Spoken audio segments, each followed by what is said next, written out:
Assalamualaikum warahmatullahi wabarakatuh.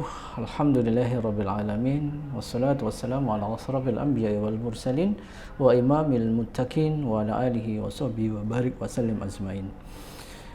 Saudaraku yang dimuliakan oleh Allah Subhanahu wa taala, para pemirsa Inspirasi Syariah yang berbahagia, mudah-mudahan hari ini puasa kita diterima oleh Allah Subhanahu wa taala dan hingga akhirnya kita benar-benar menjadi manusia yang bertakwa kepada Allah Subhanahu wa taala sebagaimana tujuan daripada puasa.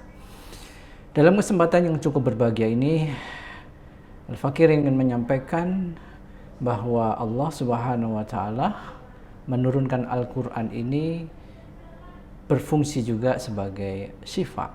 Syifa itu maknanya adalah obat.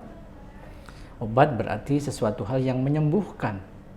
Obat sesuatu yang kemudian bisa membuat seseorang itu yang sakit menjadi sembuh.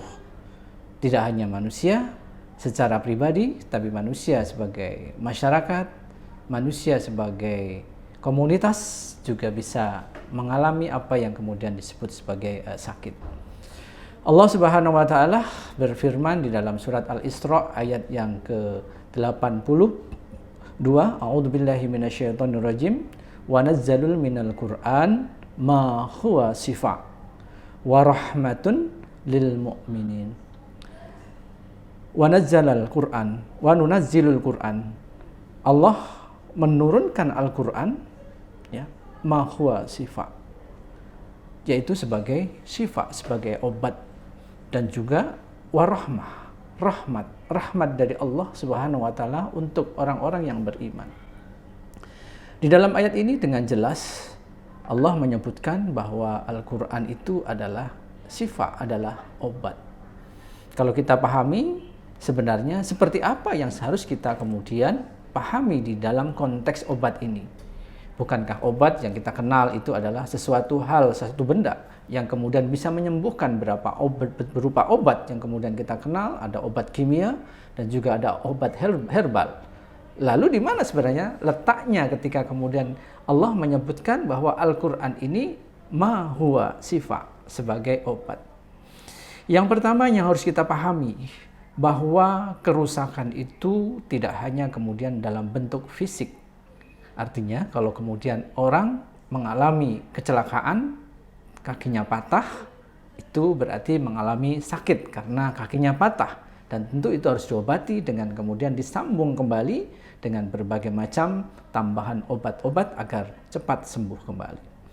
Tapi tidak hanya itu, sesungguhnya manusia secara esensi yang lebih penting adalah ketika manusia secara individu mentalnya kemudian sakit. Mental yang sakit adalah mental yang kemudian tidak bisa berpikir secara baik, tidak bisa mencari solusi secara benar, bahkan cenderung kemudian bertolak belakang dengan fitrahnya sendiri.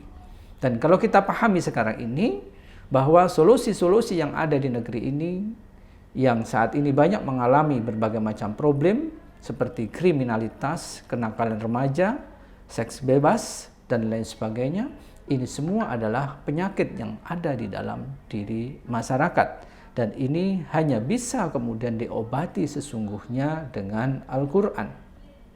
Makna diobati dengan Al-Qur'an bukan kemudian Al-Qur'an sebagai jampe-jampe, tapi Al-Qur'an adalah sebagai dasar agar kemudian ketika beramal kita tidak salah. Ketika kita mencari solusi, kemudian solusinya adalah solusi yang benar, maka kita harus merujuk kepada Al-Qur'an.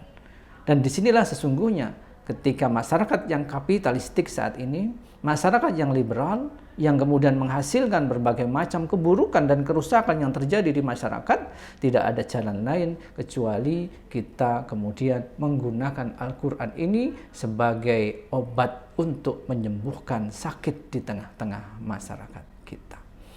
Sungguh demikianlah Allah Subhanahu wa taala telah menjadikan Al-Qur'an ini sebagai obat, sebagai jalan agar kemudian kita memiliki solusi ya untuk berbagai macam problem dan persoalan yang kita hadapi.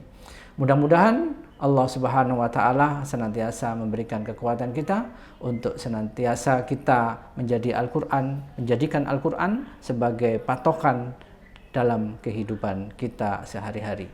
Demikian yang bisa Al-Fakir sampaikan, mudah-mudahan berkenan dan selamat berbuka puasa di hari ini. Mudah-mudahan Allah menerima puasa kita. Hadanallahu wa iyyakum ajmain, billahi taufiq wal hidayah, wal afu minkum, wassalamualaikum warahmatullahi wabarakatuh.